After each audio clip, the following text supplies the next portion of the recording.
If you're looking at Redlands as a possible place to move to, before you do. Hi, my name is Jose. I'm a realtor with eXp Realty here in the Inland Empire in Southern California. And to be sure that you stay in the loop on all things buying, selling, and living here in the Inland Empire, be sure to hit the subscribe button right down over here, and then also be sure to hit the bell too. Okay, before we do get started, let me just say this. I am not saying that Redlands is a bad place to move to, but I am saying that just as with every city, yeah, there's a few things that you're going to want to be aware of before you do move here. First, I would not consider moving to Redlands if you're sensitive to the heat. It's too hot out here. It's too hot. The average summer temperatures here in Redlands, they're right about 95 degrees. And trust me, it can and will on occasion cross over that 100-degree mark. Don't get me wrong though, I mean, this isn't Arizona, it's not even Palm Springs, meaning it doesn't stay in the hundreds, but we're not on the coast. We don't get the beach weather. It's not a beautiful 70 degrees all year round here. The winters though, they're actually not too bad. I mean, you're only looking at an average temperatures here, an average highs of right about 65 degrees. Here's another one to consider before moving to Redlands, the traffic. Now, if I'm being honest though, this one really is driven more by the time of the day. Driven, no pun intended there. Is that supposed to be funny? Sorry?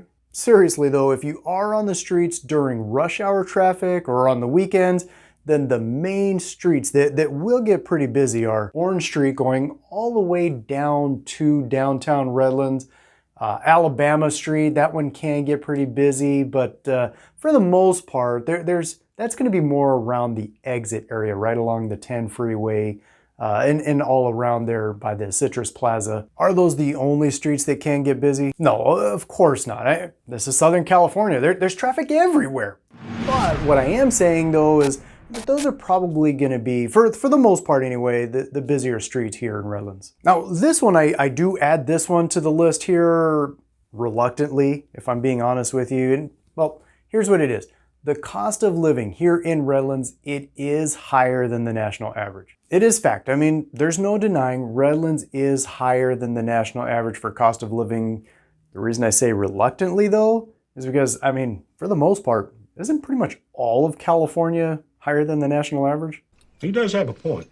Yeah, the cost of living here in Redlands, it's actually about 8% higher than the national average. I mean, if you look here, according to bestplaces.net, Redlands is higher than the national average in nearly every category. With that said though, here's a little bit of good news when it comes to the cost of living here in Redlands. It's actually just shy of about 18% lower than the average cost of living for the state of California. Well, that's good news. So then, I mean, with all that negative, all that doom and gloom about Redlands, is there really any good reason for moving here? Sure there is. I actually just kind of hit on this one a moment ago, and that is, well, the cost of living here in California.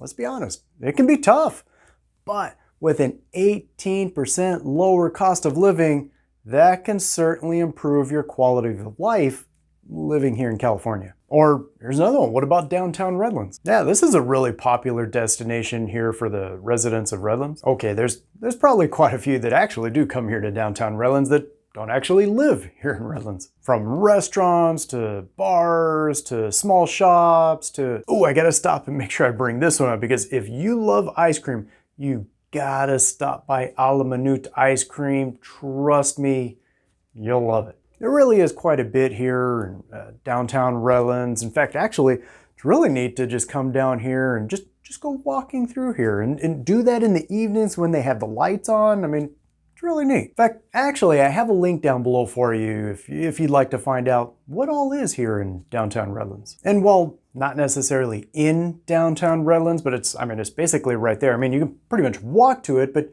right there you have the Redlands Bowl. Now, this place is pretty neat and historic too, because it dates back to 1924, but every summer they host music festivals here, and they're free. Did he just say? Yeah, I did. It's free to attend. In fact, they proudly state that right there on their website that they cover the cost to attend the concerts through donations. So the big question, is Redlands a great destination? Is it the city to consider moving to? Here's how I'll answer that one. The 74,000 people that do live here in Redlands, they think it is. Of course, if you do have any questions, or maybe you are thinking about buying or selling a home here in Redlands, or honestly anywhere in the Inland Empire, my contact information is below. Otherwise, if Redlands, you feel this is the destination city for you, well then I would catch this video next where I talk about some of the best neighborhoods here in Redlands. Otherwise, YouTube thinks that one might be the best one for you. Either way though, feel free to reach out. I'm always here to help.